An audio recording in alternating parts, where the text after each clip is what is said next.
नमस्कार, DV live में आप सभी का बहुत बहुत स्वागत है। मैं हूं आपके साथ अंशिता श्रीवास्तव और इस कार्यक्रम में हमारे साथ मौजूद हैं पॉलिटिकल एनालिस्ट स्वामी अखिल स्वामी जी। बहुत बहुत स्वागत करती हूं आपका स्वामी जी, क्योंकि इस वक्त चर्चा इतनी गंभीर है कि इस पर मेरे हिसाब से बहुत ज़्यादा बात को खींचना ज़रूरी नहीं है। सीधा मुद्दे पर आते हैं, वो ये कि खरगे ने खरी खोटी सुना डाली है। मल्लिकार्जुन खरगे राज्यसभा में बोल रहे थे और मुद्दा एक ही है। इस वक्त हर जगह सिर्फ एक ही मांग गूंज रही है कि अमित शाह को इस्तीफा दे देना चाहिए। धर्मेंद्र प्रधान के इस्तीफे पर जिस तरह से मोदी सरकार घिरी हुई दिखाई दी, झुकी हुई दिखाई दी, उसके बाद एक तरह से विपक्ष का हौसला भी बुलंद हुआ है और कहीं ना कहीं विपक्ष अब यह समझ चुका है कि इस सरकार को कैसे झुकाना है। और राज्यसभा से लेकर लोकसभा और लोकसभा राज्यसभा के अलावा संसद परिसर में बाहर भी लगातार सिर्फ एक ही मांग इस वक्त उठाई जा रही है और वो कि अमित शाह इस्तीफा दे देना चाहिए। और राहुल गांधी ने बहुत ही वाजिब सवाल उठाया है, ट्वीट किया उन्होंने, उसमें उन्होंने कहा कि या तो अगर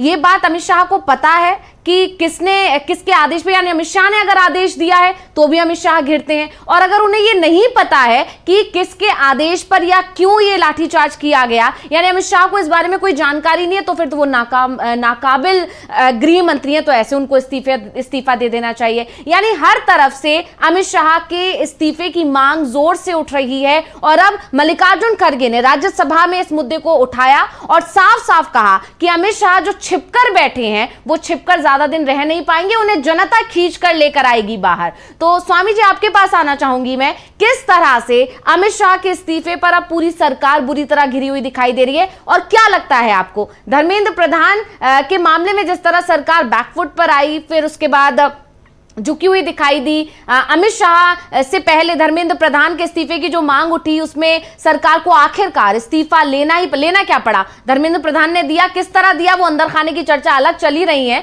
लेकिन यहां पर यह साफ हो गया कि युवाओं ने सरकार को बुरी तरह से झुका लिया। इसके बाद क्या अब अमित शाह का इस्तीफा भी हो सकता है, क्या लगता है आपको? देखिए अंशिता, पहले तो मुझे लगता है कि ये धर्मेंद्र प्रधान का झुकना, इसको नहीं माना जाना चाहिए जी। अगर 20 तारीख के पहले धर्मेंद्र प्रधान ने इस्तीफा दे दिया होता जी, तब तो ये माना जाता कि बच्चों ने या अपोजिशन ने धर्मेंद्र प्रधान को उनके जो क्राइम उन्होंने किए हैं, जो पेपर लीक कराए हैं और उस पर एक्शन नहीं लिया है, उसकी वजह से उन्हें दंड मिला, उन्होंने इस्तीफा दिया जी। उन्होंने इस्तीफा तब दिया उसके 5-6 दिन के बाद दिया, जबकि 20 तारीख को हमारे देश के युवा बच्चे और छोटे छोटे बच्चों को निर्ममता से पीटा गया, उनसे अभद्र व्यवहार किया गया, पैलेट गन चलाए गए और AK-47 चलाया गया। इसका मतलब यह है सरकार 20 के पहले झुक जाती तो मैं उसको झुकना मानता जी। सरकार ने कहा कि हम धर्मेंद्र प्रधान का इस्तीफा भी नहीं लेंगे और गोली भी चलाएंगे, AK-47 भी चलाएंगे और पैलेट गन भी चलाएंगे और बच्चों को पीटेंगे भी, हम डराएंगे जी। लेकिन जब बच्चे नहीं डरे और आपने देखा कि बच्चों ने जंतर मंतर में 20 तारीख के बाद संख्या बढ़ गई जी। भाई सरकार ने तो सोचा होगा ना, 20 तारीख को जब पीटेंगे बच्चों को और वहां एक पत्थर की ट्रक लाके खड़ी कर देंगे और बच्चे वो पत्थर फेंकेंगे, उसकी वीडियोग्राफी कर लेंगे, फिर बच्चों को अंदर कर देंगे, किसी का सिर फोड़ेंगे, किसी का हाथ तोड़ेंगे, बच्चे डर के अपने घर चले जाएंगे। हुआ क्या, 20 तारीख को लोग बढ़ गए। तो धर्मेंद्र प्रधान का इस्तीफा हुआ, इसे मैं सरकार का झुकना नहीं मानता। इसलिए भी नहीं मानता, जब धर्मेंद्र प्रधान इस्तीफा देके आए तो उनको स्वागत किया गया, उनका अभिनंदन किया गया जैसे वर्ल्ड कप जीत के आ रहे हो या कॉमनवेल्थ गेम में कोई गोल्ड मेडल लेके आ रहे हो। एक ऐसा आदमी जो अकर्मण्य था, निकम्मा था, जिसने अपने विभाग के अंदर इतने सारे पेपर लीक करा दिए, उसका स्वागत किया गया जी। और उनके स्थान पे किसको लाया गया? उनके स्थान पे कम से कम धर्मेंद्र प्रधान MA थे, जो अब आए हैं वो तो प्रहलाद जोशी जो हैं वो तो BA हैं जी, नंबर 1। नंबर दोनों RSS के हैं, दोनों पार्क में जाके तिरंगे को सलाम नहीं करते, प्रणाम नहीं करते, वो भगवे को प्रणाम करते हैं, दोनों एक ही कैटेगरी के हैं। और उसके बाद ये वही प्रहलाद जोशी हैं जिन्होंने बिल्किस बानो के ऊपर हुए जघन्य अपराध को जस्टिफाई किया था, और जब लोग उनके आरोपी छूटे थे तो उनको कहा था कि ठीक ही हुआ। तो इसलिए देखिए, कोई सरकार झुकी नहीं है, मैं इसको नहीं मानता सरकार झुकी है। सरकार पे अब प्रश्न है, धर्मेंद्र प्रधान का मामला तो हो गया खत्म, जो इन्होंने वो करने की कोशिश की संसद के अंदर कि साहब नया बिल ला रहे हैं, नए बिल में है क्या? परीक्षा में लीक रोकने के लिए कोई प्रावधान है क्या? नहीं, केवल यह है कि जो सजा थी वो बढ़ा के 10 लाख रुपए और 10 साल कर दी गई। आप जानते हैं आज तक किसी को पेपर लीक में दंड मिला नहीं, आगे भी नहीं मिलेगा। जब दंडे नहीं मिलेगा तो 10 लाख और 10 साल की सजा का क्या लेना देना है, वहां भी बहकाने का प्रयास हुआ। अब असली प्रश्न ये उठता है, पहले कभी पुलिस कह रही है, सरकार कह रही है संसद के अंदर गन तो चली नहीं, पैलेट गन तो चली नहीं। अगर फिर कह रहे हैं पैलेट गन अगर चली तो मजिस्ट्रेट के आदेश पे चली। और तीसरा जो हिंदू की रिपोर्ट कह रही है, वो कह रही है कि थाने के अंदर बकायदा डीसीपी, 3 डीसीपी ने दस्तखत करके उस डॉक्यूमेंट में दस्तखत किया है, जो पुलिस, क्योंकि आप जानते हैं पुलिस वाले अपनी डायरी मेंटेन करते हैं, बिल्कुल उसमें दर्ज है। और केवल एक डीसीपी का नाम लिया जा रहा है। जो खबरें हैं, जो सूचनाएं हैं, सूत्र बता रहे हैं, एक डीसीपी नहीं 3 डीसीपी ने दस्तखत किए हैं। और पैलेट गन चलाने की, और पैलेट गन इश्यू हुई है और पैलेट गन चलाई गई, तो संसद में झूठ क्यों बोला जा रहा है कि पैलेट गन नहीं चली? बिल्कुल। अच्छा, पैलेट गन की चोट लग गई, गोलियां लग गई, आप कह रहे हैं पैलेट गन नहीं चली, तो यही नहीं डिसाइड कर पा रहे हैं सच क्या है। देखिए सच ये है कि जितनी गंभीर मामला 20 तारीख के पहले था, 20 तारीख के बाद सारा का सारा गंभीरता और सारी की सारी गुंडागर्दी और सारी की सारी हिंसा के लिए जो भी जिम्मेदार है, अगर मान लीजिए मैं गृह मंत्री होता, मैंने आदेश ना दिया होता, अंशिता, मान लीजिए मैं गृह मंत्री होता, मैंने आदेश ना दिया होता, मैं क्या करता? बिल्कुल एक्शन लेते। मैं ये कहता कि व्यक्ति ने पैलेट गन चलाई है उसे अरेस्ट करो। बिल्कुल, कपिल सिब्बल ने यही कहा है। स्वामी जी, कपिल सिब्बल का बयान यही आया है कि अमित शाह अगर इस मामले में नहीं होते, उन्होंने आदेश नहीं दिया होता, तो अभी तक तो वो उन अधिकारियों के खिलाफ एक्शन ले चुके होते, नहीं तो आदेश दे चुके थे एक्शन लेने का। बिल्कुल यही बात कही है कपिल सिब्बल ने। नहीं, बुद्धिमान लोग एक ही तरह सोचते हैं जी। तो पहले तो उस व्यक्ति जिसने पैलेट गन चलाई उसको अरेस्ट करते, उसको कोर्ट में पेश करते जी। और कोर्ट में जज साहब उससे पूछते कि बताओ तुमने ये गोली अपने मन से चलाई या किसी के आदेश पे चलाई? वो कहता साहब डीसीपी के आदेश पे चलाई। फिर डीसीपी को अरेस्ट करके बुलाते, कोर्ट में लाओ डीसीपी साहब को जी, और फिर पूछे डीसीपी साहब आपने अपने आदेश पे चलाई या किसी के आदेश पे चलाई? वो कहता साहब कमिश्नर साहब के आदेश पे चलाई। फिर कमिश्नर साहब को अरेस्ट करके बुलाते, फिर कहते तुमने किसके आदेश पे चलाई? सारा ट्रैक पता चल जाता, किसके आदेश पे गोली चली पता चल जाता, अगर पता चलाने की इच्छा होती तो। लेकिन अमित शाह क्या कर रहे हैं? नहीं, अमित शाह भाई देखिए, आप ये समझिए ना, जनता को समझ में तो आ गई बात। बिल्कुल, ये तो सिद्ध हो गया कि पैलेट गन चली, क्योंकि लोगों की आंखें फूटी हैं, पूरे शरीर में छर्रे के निशान है, पैलेट गन तो चली। तो ये झूठ बोल रहे हैं मंत्री जी संसद के अंदर के पैलेट गन चली ही नहीं। अब पैलेट गन चली और कोर्ट, वहां पे थाने के अंदर रिकॉर्ड मौजूद है कि डीसीपीज ने दस्तखत करके पैलेट गन इश्यू कराई है, किसी को दी है, मानी बात है उसने चलाई है, तो सारा सत्य सामने आ जाएगा। और मान लीजिए अमित शाह साहब ने नहीं किया है, तो उनको तो बहुत आसान है, कह देंगे ये डीसीपी और कमिश्नर ने किया, इनको अरेस्ट कीजिए, मुझे क्यों परेशान कर रहे हैं, मैं क्यों इस्तीफा दूं। लेकिन अगर वो करेंगे, प्रक्रिया चालू हो जाएगी, और प्रक्रिया आज चालू नहीं होगी, 3 महीने के बाद जब ये सरकार चली जाएगी तब चालू होगी। तब उसके बाद जैसे राहुल गांधी कहते हैं ना, अच्छे अच्छे लोग जेल जाएंगे। कल मैं एक समाजवादी के प्रवक्ता, समाजवादी पार्टी के प्रवक्ता से बात कर रहा था, वो कह रहे थे जमानत लेने वाले नहीं मिलेंगे, इतनी जमानत करानी पड़ेगी लोगों को। जैसे आजम खान पे इन्होंने 100 केस लगा दिए और वो जमानत में 10 साल निकल गए, वो तो निर्दोष थे। ये लोग तो इतने दोष हैं इनके कि इतने केस चलेंगे कि जमानती नहीं मिलेंगे इनको। देखिए सीधी सी बात है, हमारे बच्चों की आंखें फोड़ी हैं, हमारे बच्चों के सिर फोड़े हैं। आज एक पत्रकारों ने, 2 पत्रकार चले गए उस इंस्पेक्टर के यहाँ, जहां पे वो सब इंस्पेक्टर है जिसने लड़की को बिल्कुल डंडे से एक प्रकार से अभद्र व्यवहार किया था, पूरी तरह से अभद्रता की, अपनी बेटी समान लड़की के साथ किया था। वो पहुंच गए वहां पे और उस थाने के सीनियर अधिकारी से पूछा, बताइए वो इंस्पेक्टर अभी तक ड्यूटी पे क्यों है? उसने कहा साहब डीसीपी साहब से पूछिए। वो लोग डीसीपी साहब क्या पहुंच गए, कहते जांच चल रही है, जांच चल रही है। अरे यार, जिस आदमी का वीडियो दिख रहा है कि उसने अभद्रता की है और एक बेटी के साथ अभद्रता की है, उस पर तो जांच चल रही है, और बच्चों को बिना बात के लिए अरेस्ट करे चले जा रहे हो। बिल्कुल, ये एक पक्षीय कार्रवाई। भाई देखिए, हम तो कह रहे हैं कि अगर मान लीजिए किसी बच्चे ने हिंसा की है, उसे दंड दे दो, लेकिन जो पुलिस वालों ने जो अभद्रता की है और दुष्टता की है और गोली चलाई है और मारा है, जो वीडियो और फोटो, उस पर तो जांच चलाएंगे आप 6 महीने साल भर, और बच्चों को मारपीट के अंदर कर देंगे। और 18-20 साल के बच्चे हैं, उन्हें आप दंड दे देंगे, और 40-40 साल के इंस्पेक्टर जो अपने एसीपी और डीसीपी बनना चाहते हैं, उन पे आप कार्रवाई नहीं करेंगे। ये तो इसका माने आप भेदभाव कर रहे हैं, इसका माने आप पुलिस के वर्दी वालों को खुली छूट दे रहे हैं, और बच्चों को अन्याय कर रहे हैं, ये तो अपने आप ही अमित शाह साहब के इस्तीफे का कारण बन जाता है। मैं तो देखिए इस्तीफे के एक कदम आगे जाता हूं, इस्तीफा नहीं, इनको जेल होनी चाहिए। जिसने भी पैलेट गन चलवाई है उसको जेल होनी चाहिए, he should be behind bars. Commissioner हो तो कमिश्नर, डीसीपी हो तो डीसीपी, इंस्पेक्टर हो तो इंस्पेक्टर, मंत्री हो तो मंत्री, और प्रधानमंत्री हो तो प्रधानमंत्री। जिसने पैलेट गन चलवाई है वो जेल में जाए और चक्की पीसिंग करे। बिल्कुल, और सही कह रहे हैं आप। शुरुआत से तो ये लोग यही कह रहे थे कि पैलेट गन का इस्तेमाल हुआ ही नहीं है, लेकिन राहुल गांधी ने बाकायदा प्रेस कॉन्फ्रेंस की और प्रेस कॉन्फ्रेंस में उस युवा को सामने लाकर खड़ा कर दिया जो गंभीर रूप से घायल हुआ है। और ये मामला सुप्रीम कोर्ट में भी पहुंच चुका है। सुप्रीम कोर्ट में भी इस पर नाराजगी ही जाहिर की गई। आज ही सुनवाई हुई इस मामले पर। पैलेट गन के पर बैन लगाने की बात की गई। हालांकि सुप्रीम कोर्ट ने कहा इस पर पूरी तरह बैन तो नहीं लगाया जा सकता, लेकिन हाँ, केंद्र सरकार से एसओपी जरूर मांगी है। अब केंद्र सरकार यहां भी फंस गई है, क्योंकि एसओपी मांगी गई है और जैसा कि सरकार बता रही है वैसा तो वहां कुछ हुआ ही नहीं है। छात्रों की तरफ से तो रत्ती पर भी हिंसा नहीं फैलाई गई, वहां तो पूरी तरह से शांतिपूर्ण तरीके से प्रदर्शन हो रहा था। लेकिन संसद की तरफ जैसे जैसे छात्र बढ़े और वहां पर दिक्कतें हुई, पुलिस की तरफ से वहां पर लाठीचार्ज शुरू कर दिया गया। लाठीचार्ज ही नहीं, आंसू गैस के गोले भी नहीं, सीधा पैलेट गन इस्तेमाल कर दी गई। और इसी को लेकर अब जब सवाल उठ रहे हैं तो अमित शाह सदन में नहीं आ रहे हैं, यानी ना राज्यसभा पहुंच रहे हैं ना लोकसभा पहुंच रहे हैं। हाँ, अपने कार्यालय जरूर पहुंच रहे हैं,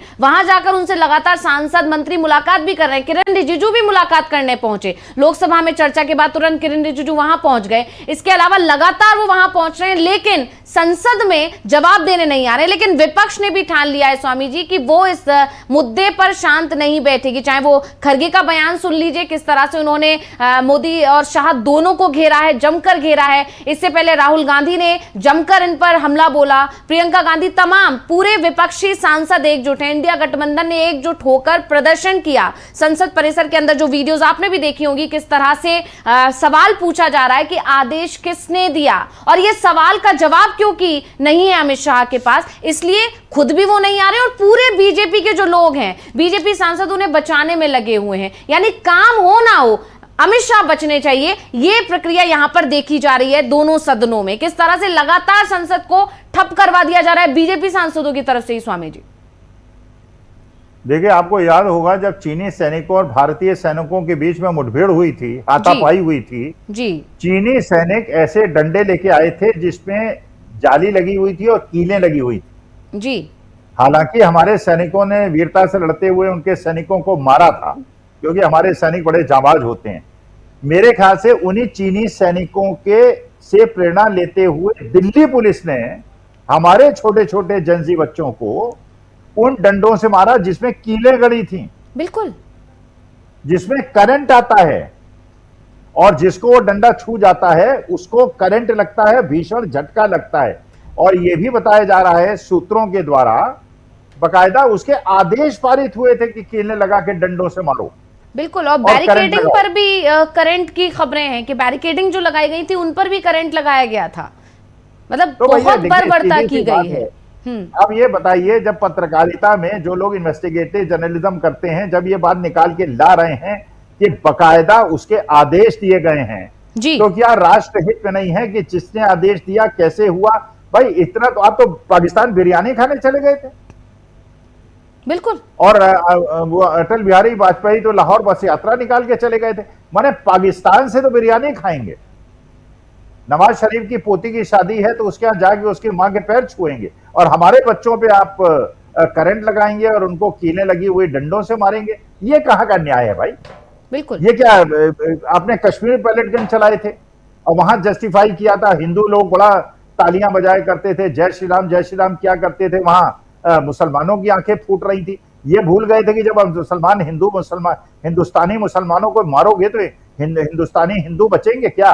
आज जितने लोग घायल हैं उसमें 99% लोग हिंदू हैं। जिनके सिर फूटे हैं वो भी हिंदू हैं, जिनके हाथ पे गोली लगी है और हाथ काम नहीं कर रहा वो भी हिंदू हैं, जिन लड़कियों के सिर फोड़े गए वो भी हिंदू हैं, जो आईसीयू में है वो भी हिंदू है।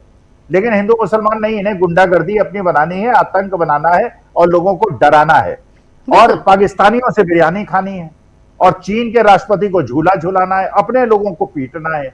ये कैसा न्याय भाई? अपने देशवासियों को पीट रहे हो, और वो अगर वो डिमांड जो उनकी है वो जेन्युइन डिमांड है, कोई गलत डिमांड तो कर नहीं रहे वो तो कह रहे हैं पेपर लीक नहीं होना चाहिए, हमको नौकरियां मिलनी चाहिए, बिल्कुल होना चाहिए। अब जैन अल्फा ने भी शुरू कर दिया। आपने एक स्कूल का फतेहपुर में देखा, वो प्रिंसिपल के यहाँ पहुंच गए कि बिजली पानी नहीं आ रहा है, प्रिंसिपल साहब इसे ठीक कराइए। आज एक और स्कूल के अंदर हो गया है जैन अल्फा में, 8वीं क्लास की बच्ची पहुंच गई प्रिंसिपल के यहाँ, ये टीचर जो है बदतमीजी से बात करता है, इसे बताइए कि लड़कियों से बात करते समय कैसे बात की जाती है। भाई होना चाहिए, बच्चों में हिम्मत होनी चाहिए। भाई if I am a teacher, I should know as to how to behave with children. ये थोड़ी है मैं टीचर हूं, मैं कोई लाट साहब हो गया हूं और बच्चों के साथ जैसा चाहूंगा अभद्रता करूंगा। भाई बच्चे जो हैं वो बेचारे, उनके माँ बाप उनको आकांक्षाओं के साथ स्कूल भेजते हैं, कॉलेज भेजते हैं, इंजीनियरिंग कॉलेज भेजते हैं। तो माँ बाप ने जब अपने बच्चों को हमारे सुपुर्द किया है तो उनसे बदतमीजी करने का अधिकार किसी टीचर, प्रिंसिपल या वाइस चांसलर को नहीं है। They are our national assets, वो हमारे देश के एसेट्स हैं, उनको बड़ी केयरफुली हैंडल करने की आवश्यकता है। और आप उनसे गाली गलौज, तो अब जैन अल्फा भी चालू हो गया है और होगा, होना चाहिए चौथी। अब वो दूसरी तीसरी क्लास के बच्चे कह रहे हैं साहब पेपर लीक हो रहे हैं हमारे भी। अब वो अपने भैया दीदी को तो देख ही रहे ना जी। अब वो दूसरी और एक बच्चा आ गया कि साहब प्री नर्सरी मेरा पेपर लीक हो गया, तो मम्मी ने समझाया कि यार पेपर लीक थोड़ी प्री नर्सरी में होता है।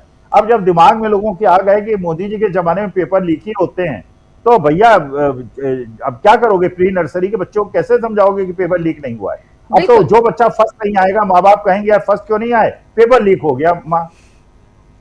बिल्कुल, आप क्या सिखा रहे हैं आने वाली पीढ़ी को, क्या संदेश दे रहे हैं? यही तो एक मैसेज जा रहा है कि इस सरकार में पेपर लीक हो जाते हैं, बच्चों का भविष्य बर्बाद हो रहा है, रोजगार नहीं है, किसान अलग परेशान है, मतलब पूरा देश सिर्फ अस्त व्यस्त ही दिखाई दे रहा है स्वामी जी। और यही गुस्सा अभी देखने को मिला जब जंतर मंतर पर प्रदर्शन हुआ। 36 दिन ये प्रदर्शन चला, जिसमें से पूरी कोशिश की गई सरकार की तरफ से कि कैसे इस प्रदर्शन को फेल कर दिया जाए। शुरुआत में जो वहां पर जंतर मंतर पर जो लोग थे, लाइट काट दी गई, वॉशरूम्स यूज नहीं करने दिए गए, फिर भी वो लोग डटे रहे। उसके बाद आगे प्रदर्शन चला, सोनम वांगचुक वहां पहुंचे, भूख हड़ताल पर बैठे, उन्हें जबरन उठा दिया गया वहां से। हाँ, और हाईकोर्ट के आदेश का सहारा लिया, जबकि हाईकोर्ट ने ऐसा नहीं कहा था कि उठा के ले जाइए, हाईकोर्ट ने सिर्फ कहा था कि निगरानी रखिए उनकी सेहत की। वहां से उनको ले जाया गया, फिर इस तरह रखा गया जैसे हिरासत में रखा जाता है।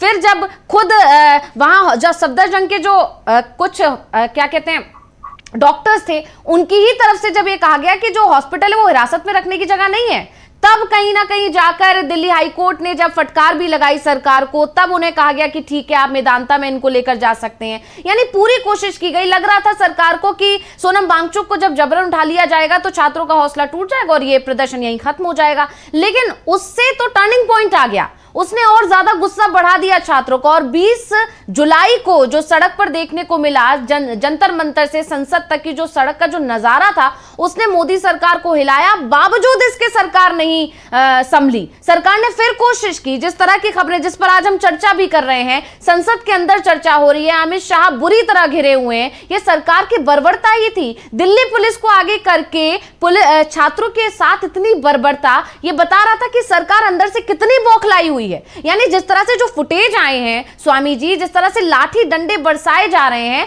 यहां तक कि आप ये सुनिए, जब 25 जुलाई को जब धर्मेंद्र प्रधान का इस्तीफा हुआ है, उस दिन भी आंसू गैस के गोले छोड़े गए। मतलब कुछ घंटे पहले, यानी आधा पौना घंटे पहले वहां पर आंसू गैस के गोले छोड़े गए। तो ये बता रहा था कि सरकार कितना ज्यादा खिसियाई हुई है, जिस तरह से युवा एकजुट हो रहा है, जिस तरह से पहली बार इस मोदी सरकार को ऐसा फैसला लेना पड़ा जिस सरकार में यह कहा जाता था कि इस सरकार में मंत्रियों के इस्तीफे नहीं होते। तो ये अपने आप में बताता है कि सरकार की कितनी बड़ी हार है युवाओं की आगे, और युवाओं ने ही वो विपक्ष को हौसला दिया। और यही वजह है कि संसद के अंदर आज गृह मंत्री के इस्तीफे की मांग लगातार उठ रही है। ये पहली बार नहीं है, गृह मंत्री के इस्तीफे की मांग पहले भी उठती रही है। कई मुद्दों को, दिल्ली दंगों को लेकर उठी, उसके बाद अंबेडकर को लेकर जो उन्होंने बाबा साहेब आंबेडकर को लेकर जो उन्होंने टिप्पणी कर दी थी, उसको लेकर भी गृह मंत्री अमित शाह घिरे थे। कांग्रेस ने पूरा देशव्यापी प्रदर्शन किया था। लेकिन इस बार कुछ अलग है और विपक्ष इस बार दबने वाला नहीं है, यह साफ दिखाई दे रहा है। स्वामी जी क्या कहेंगे आप? भाई देखिए, आपने खैर सोनम वांगचुक साहब के लिए कहा, उनके लिए मेरी थोड़ी राय बदल गई है जी। शुरू में लगा था कि बड़े क्रांतिकारी हैं और बच्चों के साथ हैं, लेकिन उसके बाद जैसे उनकी पत्नी ने स्टेटमेंट दिया कि राहुल गांधी अगर नहीं मिलने आएंगे तो उसका दंड भुगतना पड़ेगा, फिर उसके बाद यह हुआ कि प्राइम मिनिस्टर हाउस के सामने राहुल गांधी बैठ गए, इसका माने वो कुछ अगर उनका प्लान ऑफ एक्शन था। फिर उसके बाद ये भी मुझे आपत्ति हुई थी कि जब मेदांता के अंदर, अरे उन्हें भूख हड़ताल तोड़वानी थी तो किसी बच्चे से तोड़वा लेते। नेहा बोरा को तो मैं इस बात से कायल हूं कि नेहा बोरा ने जो भूख हड़ताल तोड़ी वो बीजेपी के नेताओं से नहीं तोड़ी। सोनम वांगचुक साहब ने तो भगवा पट्टा भी पहन लिया और उन मंत्रियों से जिनके हाथ खून से रगे हुए हैं उनके हाथ से जूस पी लिया। तो सोनम फिर आज उन्होंने एक अपना वीडियो जारी किया है, मैं श्रीनगर जा रहा हूं, वहां से लद्दाख जाऊंगा, मैं वंदे भारत ट्रेन में जा रहा हूं, बड़ी अच्छी यात्रा मेरी हो रही है, Vande Bharat is a beautiful train. देखिए चलिए, उनकी यूनिवर्सिटी है, बड़े एसेट्स हैं, उनकी कुछ मजबूरियां होंगी, ऐसे ही कोई बेवफा नहीं होता।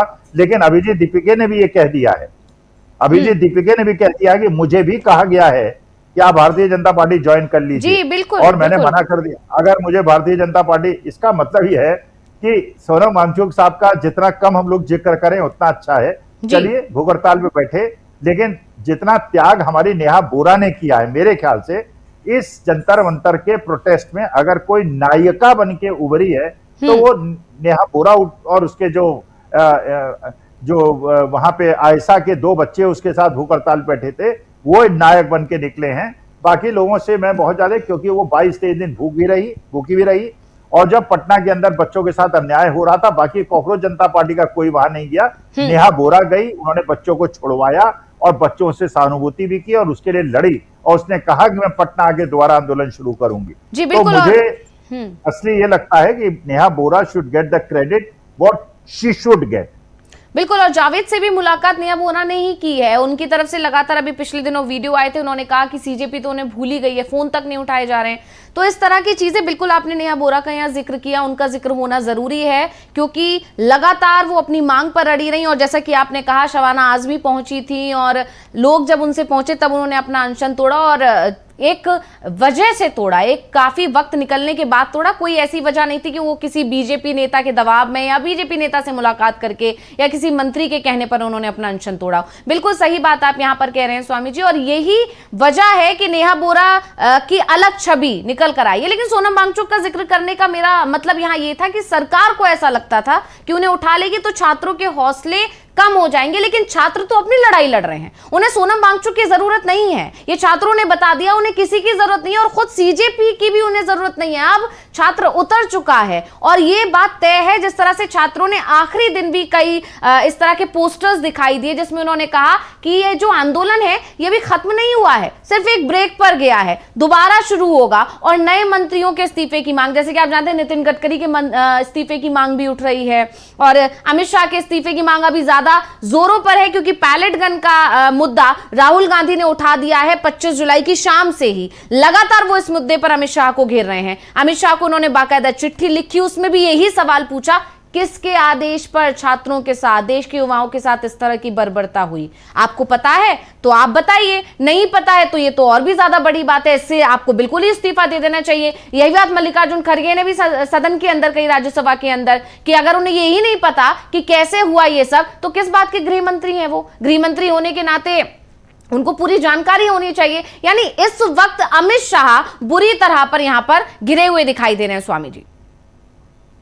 भाई देखो, मैं तो ये कहूंगा राहुल गांधी से, विपक्षी दलों के नेता से, रोज एक एक मंत्री का इस्तीफा मांगने के बजाय एक आंदोलन ये चलाइए कि ये सरकार बर्खास्त हो, नया इलेक्शन हो, ज्ञानेश कुमार गुप्ता को हटाया जाए, एक बैलेट पेपर से चुनाव हो, किसी निष्पक्ष आदमी को चुनाव आयुक्त बनाया जाए, और उसके बाद निष्पक्ष चुनाव हो, जो जीते वो शासन करे। क्योंकि रोज एक एक मंत्री का, भाई कौन सा मंत्री, एक मंत्री का नाम बता दीजिए जो ढंग से काम कर रहा हो। बिल्कुल, अरे हर जगह तो मोदी जी झंडी हिलाते हैं, रेल का कोई इनॉग्रेशन होता है वो झंडी हिलाते हैं, कहीं कोई डिफेंस का ठेका लेने जाना होता है विदेश में, अडानी जी को दिलाना होता है, वो मोदी जी जाते हैं, वहां राजनाथ सिंह दिखाई पड़ते हैं क्या? फाइनेंस मिनिस्टर अपना कोई निर्णय लेती हैं क्या?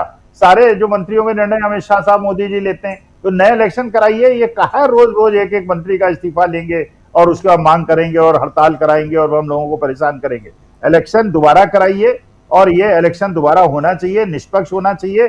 उसके लिए चाहे आपको कोई व्यक्ति, लेकिन ज्ञानेश कुमार गुप्ता जी के अंडर नहीं होगा, और वहां पे बिल्कुल बकायदा इंटरनेशनल प्रेस को, जर्नलिस्ट को बुलाया जाए, वो उसको कवर करें और देखें कहीं कोई गुंडागर्दी और बदमाशी ना हो, ट्रांसपेरेंट इलेक्शन हो, और इनको 2 सीटें मिल जाएं तो बहुत बड़ी बात है। रोज रोज इस्तीफा देके हमको परेशान न करें, हमको रोज डिबेट करनी पड़ती है, अब री इलेक्शन ही करवा दीजिए। जी बिल्कुल। और जैसे आपने चुनाव आयोग का जिक्र यहाँ पर किया है, तो सुप्रीम कोर्ट में आज फिर उस याचिका पर सुनवाई हुई जिसमें चुनाव आयोग की नियुक्ति पर सवाल उठाए गए हैं। आपको याद होगा पिछले साल और पिछले से पिछले साल ये मुद्दा लगातार सुर्खियों में बना रहा, किस तरह से सुप्रीम कोर्ट ने एक गठित की थी समिति, लेकिन उसमें सरकार ने बदलाव कर दिए और वहां पर अब बहुमत सरकार का है। विपक्ष के नेता राहुल गांधी इस पर कई बार सवाल भी उठा चुके। सुप्रीम कोर्ट में आज फिर सुनवाई हुई और सुप्रीम कोर्ट ने आज फिर सवाल उठाए हैं। हालांकि अभी इसमें कोई आदेश नहीं आया है और यह भी खबर आ रही है निकल के कि यह मामला 5 जजों की पीठ की तरफ जा सकता है, शिफ्ट हो सकता है। इसमें अब सुनवाई जब अगली होगी तो 5 जजों की बेंच में की जाएगी।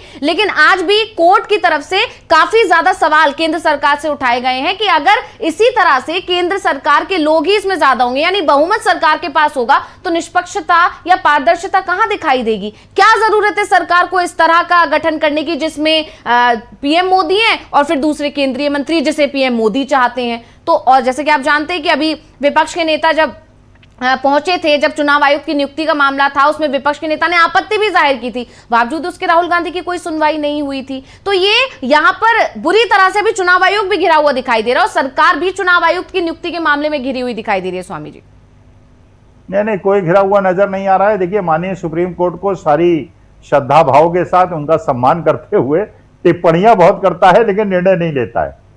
भाई सीधी बात है, हम तो ये मांग कर रहे हैं कि 3 आदमियों की कमेटी थी, चीफ जस्टिस ऑफ इंडिया बैठ जाए, प्राइम मिनिस्टर बैठ जाए, राहुल गांधी बैठ जाए, और ये बाकी लोगों का इसमें कोई लेना देना नहीं है, क्योंकि कम से कम हमें लगे तो कि वहां पे, लेकिन अमित शाह साहब बैठ जाए, मोदी जी बैठ जाए, तो बाकी उसका कोई मतलब नहीं है। मैं उनकी टिप्पणियों पर बहुत ज्यादा विश्वास नहीं करता हूं। वो कभी कभी मोदी जी को बचने का और भागने का रास्ता दे देते हैं। अंतिम निर्णय हो जाए, कितने साल से ये पड़ा हुआ है, महाराष्ट्र का अभी 6 साल से पड़ा हुआ है, अभी तक उस पर डिसीजन नहीं हुआ है। कोई डिसीजन तो वो लेते नहीं है। यहाँ पे जो राव बीरेंद्र सिंह के ब्रजेंद्र सिंह का जो 57 वोट से हारे थे, वो भी चल रहा है 3 साल से। अरे यार, ये चलता ही रहेगा कोर्ट में कि डिसीजन होगा? अरे डिसीजन दे लो, मामला खत्म करो। ये तो हिंदुस्तान का हर आदमी मानता है कि अमित शाह और मोदी जी बैठेंगे तो राहुल गांधी की कौन सुनेगा? इसमें बेंच पर आने की क्या जरूरत है यार? ये तो कॉमन सेंस की चीज है कि चीफ जस्टिस ऑफ इंडिया बैठ जाएं, प्राइम मिनिस्टर ऑफ इंडिया बैठ जाएं और लीडर ऑपोजिशन बैठ जाएं और एक ऐसे आदमी को नियुक्त करें जिसकी इंटेग्रिटी और जो इंडिपेंडेंट हो, जो भारतीय जनता पार्टी के अमित शाह या मोदी जी के साथ जिसने काम न किया हो। जिसने भी काम किया, राजीव कुमार भी अमित शाह साहब के साथ काम किए हुए थे, ज्ञानेश गुप्ता ने भी अमित शाह साहब के साथ काम किया है, ये जो पुलिस कमिश्नर दिल्ली के बने इन्होंने भी अमित शाह साहब के साथ काम किया है। तो अमित शाह साहब का ही तो इस्तीफा मांगा जाएगा। जी बिल्कुल। तो यहाँ पर जिस तरह से अभी आप कह ही रहे हैं कि सिर्फ टिप्पणियां की जा रही है सुप्रीम कोर्ट की तरफ से, खैर ये अलग मुद्दा है, लेकिन फिलहाल अमित शाह के इस्तीफे की मांग जोर पकड़ चुकी है। और बड़ी बात यह है कि आज जब खरगे राज्यसभा में बोल रहे थे, विपक्ष के नेता हैं खरगे राज्यसभा में, और वहां पर जब वो पेपर लीक पर जब चर्चा चल रही थी, उस दौरान जब वो इस मुद्दे पर बोलते हुए पैलेट गन के इस्तेमाल पर जब अमित शाह को घेरते हुए दिखाई दिए, तो उन्होंने एक सवाल और मोदी सरकार से पूछा कि आप जो जांच बता रहे हैं, जांच में ये निकल कर आया है कि कुछ लोग हैं जो ये सब कर रहे हैं, तो क्या सरकार को इसकी जानकारी नहीं थी? अब कहां गई सरकार की खुफिया एजेंसियां? बल्कि ये जो एजेंसियां हैं सरकार की, ये विपक्ष के अंदर तो बहुत सारी चीजें निकाल कर ले आती हैं, विपक्ष की या कोई जो सरकार की आलोचना करते हैं उनकी तो पूरी जानकारी निकल कर आ जाती है। यहां तक कि छात्रों के इस आंदोलन को बदनाम करने की बहुत कोशिश की गई, बहुत सारे आरोप लगाए गए, बहुत कोशिश की गई कि कैसे इसको हिंदू मुस्लिम कर दिया जाए, कैसे जनता को बरगला दिया जाए युवाओं के खिलाफ। लेकिन जब कोई गिरेबान पकड़ने के लिए नहीं मिला इस सरकार को, तब जाकर हथियार डाले और आखिरकार इस्तीफा देना पड़ा। और इसी तरह से अब खरगे ने एक सवाल पूछ लिया है कि आपको जानकारी नहीं थी कि कौन ये पेपर लीक कर रहा है? कहां गई आपकी खुफिया एजेंसियां? ये बड़ा मजेदार सवाल खरगे की तरफ से किया गया है। स्वामी जी, भाई देखिए, रावण को भी पता था कि भगवान श्री राम जो है वो परमेश्वर हैं। ये रावण को नहीं पता था क्या? वो तो शिव भक्त था, उसे नहीं पता था कि राम भगवान है। लेकिन इसके बावजूद उसने, क्योंकि अहंकार था उसके दिमाग में, अहंकार से इतना ज्यादा ग्रस्त हो गया था कि उसने भगवान के पत्नी को ही उठा लिया और उसके बाद उसको दंड मिला। तो वैसे ही इन लोगों की स्थिति है। भाई ये नहीं समझ रहे हैं कि जो ये कर रहे हैं, अहंकार इनके दिमाग में इस समय हावी हो गया है। और अहंकार ग्रस्त जो आदमी होता है वो ऐसे ऐसे गलत गलत निर्णय लेता है।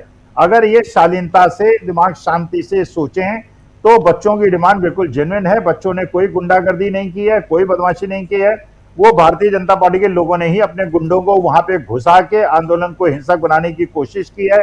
पुलिस की वो ट्रक जिसके अंदर एक ईंटों का भंडार लगा हुआ था वो क्लियर हो गया है कि पुलिस कस्टडी में थी। 16 तारीख को एक एक्सीडेंट हुआ था, उसकी वो ट्रक थी, वो उसके बाद पुलिस कस्टडी में रही। वो जंतर मंतर में कैसे पहुंची, पैलेट गैंग कैसे चली, लेकिन जब अहंकार ग्रस्त आदमी हो जाता है तो वो सोचता है कि उसे उधेड़ नहीं सकता।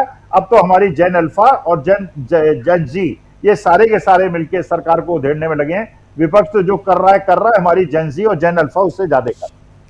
जी बिल्कुल, और यहाँ पर पूरी तरह से सरकार का एक तरह से सामने आ चुका है क्या रवैया है। अड़ियल रवैया लगातार सामने आता ही रहा है, लेकिन अब युवाओं का जो गुस्सा था उन पर जिस तरह से लाठीचार्ज की गई उसके बाद ये गुस्सा और ज्यादा भड़क उठा है और अब E20 को लेकर या तमाम और दूसरे मामलों को लेकर भी आंदोलन आगे होने वाले हैं। और फिलहाल सबकी नजर अमित शाह के इस्तीफे पर है और लगातार विपक्ष इस मांग पर अड़ा हुआ है। विपक्ष ने भी कह दिया है कि अब इस्तीफा लेकर ही रहेंगे, चाहे सरकार कितनी भी कोशिश कर ले। यानी लगातार कोशिश ये की जा रही है कि कैसे भी अमित शाह को जवाब देने ना आना पड़े, और इसके लिए बीजेपी सांसद इतना हंगामा कर रहे हैं संसद के अंदर कि संसद को स्थगित कर दिया जा रहा है। वजह सिर्फ एक है, इसके पीछे का मकसद सिर्फ एक है कि अमित शाह को कैसे संसद से दूर रखा जाए। स्वामी जी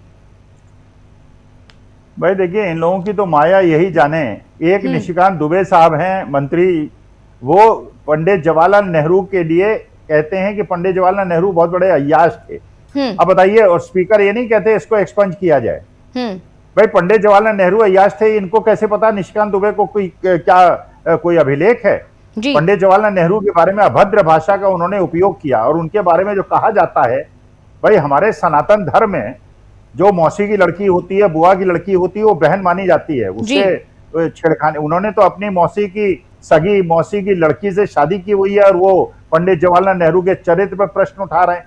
तो ये शर्म आनी चाहिए इन लोगों को। मैं कहना नहीं चाह रहा था, इसलिए नहीं कहना चाह रहा था, चलिए उनका व्यक्तिगत मामला है, लेकिन अगर पंडित जवाहरलाल नेहरू का इसलिए वो अपमान करेंगे कि विजय लक्ष्मी पंडित उनकी सगी बहन है, उनको गले लगा रहे हैं, और नयनतारा सहगल उनकी सगी भांजी है, उन्हें गले लगा रहे हैं, इसलिए उनका चरित्र हनन करें, तो निशिकांत दुबे को भी अपने घर के बारे में और ऐसी चीजें, अगर दूसरों पे पत्थर फेंकेंगे तो पत्थर आप पे भी पड़ेंगे। आपने सगी मौसी की बेटी से शादी की है, शर्म आनी चाहिए आपको। लेकिन चलिए, ये आपका व्यक्तिगत मसला है, लेकिन मैं सनातनी हूं, क्योंकि मेरी भावना को ठेस पहुंची थी, इसलिए मैंने बोल दिया।